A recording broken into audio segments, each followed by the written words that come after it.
ইসলাম ধর্মগুরু মোহাম্মদ সাল্লাল্লাহু আলাইহি সাল্লাম একজন খুনি এবং তিনি তার অনুসারীদেরকে খুন করতে বলেছেন। যদি তাই না হয় তাহলে কেন কোরআনে অন্য ধর্মের মানুষদের হত্যা করতে বলেছেন? যাদের এই বিষয় নিয়ে অভিযোগ, আজকের ভিডিও তাদের জন্য। ইসলাম ধর্মের পবিত্র ধর্মগ্রন্থ কোরআনের সূরা আত-তাওবার 5 নম্বর আয়াতে স্পষ্ট বলে, তারপর এই নিষিদ্ধ মাস অতিক্রান্ত হয়ে গেলে মুশরিকদের যেখানে পাও সেখানেই হত্যা করো, তাদেরকে পাকড়াও করো, তাদেরকে ঘেরাও করো, তাদের অপেক্ষায় প্রত্যেক ঘাটিতে ওত পেতে বসে থাকো। কিন্তু তারা যদি তওবা করে, নামাজ প্রতিষ্ঠা করে, যাকাত আদায় করে, তাহলে তাদের পথ ছেড়ে দাও। নিশ্চয়ই আল্লাহ বড়ই ক্ষমাশীল এবং বড়ই দয়ালু। ঠিক এই আয়াতের জন্য সমস্ত মানুষ মুসলিমদেরকে হত্যাকারী বা বিশ্ব নবী সাল্লাল্লাহু আলাইহি সাল্লামকে হত্যাকারী বলে আখ্যায়িত করেন এবং সমগ্র মানুষ মনে করেন ইসলাম ধর্ম হত্যা করতে শেখায়। চলুন এই সূরা সম্পর্কে একটু বিস্তারিত আলোচনা করি। এই সূরা একমাত্র সূরা যে সূরার প্রথমে বিসমিল্লাহ বলে শুরু করেননি, কিন্তু এটা সত্যি এই সূরার 5 নম্বর আয়াতে স্পষ্ট মুশরিকদের হত্যা করার কথা বলা হয়েছে। এবার আসি মুশরিক কাদের বলা হয়। মুশরিক শব্দটি এসেছে আরবি শব্দ শিরক থেকে, যার অর্থ আল্লাহর সঙ্গে কাউকে শরীক করা। অর্থাৎ ইসলামের প্রাথমিক যুগে মক্কার কুরাইশ বংশের যারা মূর্তি পূজা করতেন তাদেরকেই প্রধানত মুশরিক বলা হতো। তবে তারা বিশ্বাস করত আল্লাহ সৃষ্টিকর্তা, কিন্তু তাদের ধারণা ছিল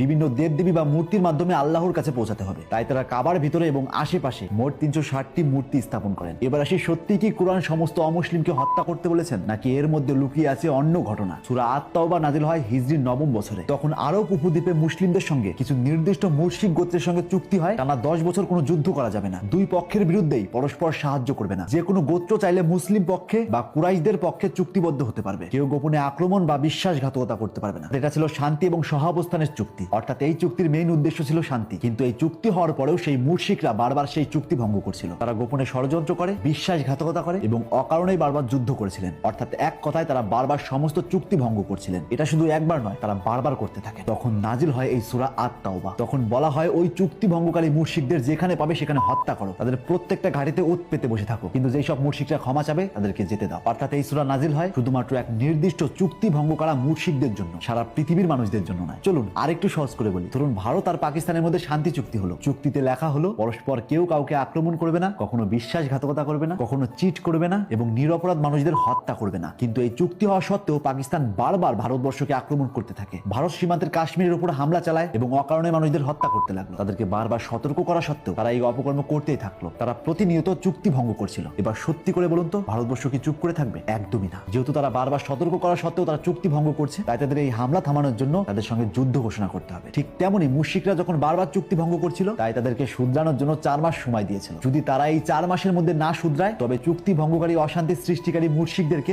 যেখানে পাবে সেখানেই হত্যা করা হবে। চলুন আর একটা উদাহরণ দিই। ধরুন একদল ক্রিমিনাল যারা প্রতিনিয়ত অপকর্ম করেই চলছে। প্রশাসন তাদেরকে বারবার সতর্ক করেছে, তবুও তারা কোনো রকমের বদলায়নি, বরং অপকর্ম বেড়েই চলছে। একটা সময় পর পুলিশদের সঙ্গে তাদের চুক্তি হয়, তারা আত্মসমর্পণ করবে, কিন্তু এই চুক্তি হওয়ার পরেও তারা বারবার অপকর্ম করতেই থাকে। এবার বলুন এই অপকর্ম থামানোর জন্য পুলিশ কি করবে? নিশ্চয়ই পুলিশ তাদেরকে যেখানে দেখবে সেখানে ইনকাউন্টার করবে। ঠিক ওই সূরার মাধ্যমেও ওই নির্দিষ্ট জাতি মুশরিকদেরকে সতর্ক করেছিলেন, যাতে তারা আর অপকর্ম না করে শান্তি নিয়ে আসে। অর্থাৎ এখান থেকে জলের মতো পরিষ্কার। কুরআন বা মুহাম্মদ সাল্লাল্লাহু আলাইহি সাল্লাম কখনো নিরপরাধ মানুষ, হোক সে ইহুদি বা হোক সে মুশরিক, তাদেরকে কখনো হত্যা করতে বলেননি, বরং তিনি সমস্ত মানুষকে ভালোবাসতেন। যদি মুসলিম ধর্মগুরু মুহাম্মদ সাল্লাল্লাহু আলাইহি সাল্লাম সত্যিই মানুষকে না ভালোবাসতেন, তবে সূরা আল কাফিরুনের 6 নম্বর আয়াতে কেনই বা বলবেন তোমাদের ধর্ম তোমাদের, আমার ধর্ম আমার? সূরা আল আনআমের 108 নম্বর আয়াতেই বা কেন বলবেন তারা আল্লাহ ছাড়া যাকে ডাকে তোমরা তাদের গালি দিও না? তাহলে তারা অজ্ঞাতবশত আল্লাহকে গালি দেবে। এবং সহিহ বুখারীর এক হাদিসে পাওয়া যায়, যে ব্যক্তি কোনো অমুসলিম নাগরিককে হত্যা করবে সে জান্নাতের সুগন্ধও পাবে না। আর এক হাদিস থেকে পাওয়া যায়, এক ইহুদি বালক অসুস্থ হলে নবী করিম সাল্লাল্লাহু আলাইহি সাল্লাম তাকে দেখতে যান। এবং আর এক হাদিস থেকে পাওয়া যায়, যে ব্যক্তি কোনো অমুসলিম নাগরিককে হত্যা করে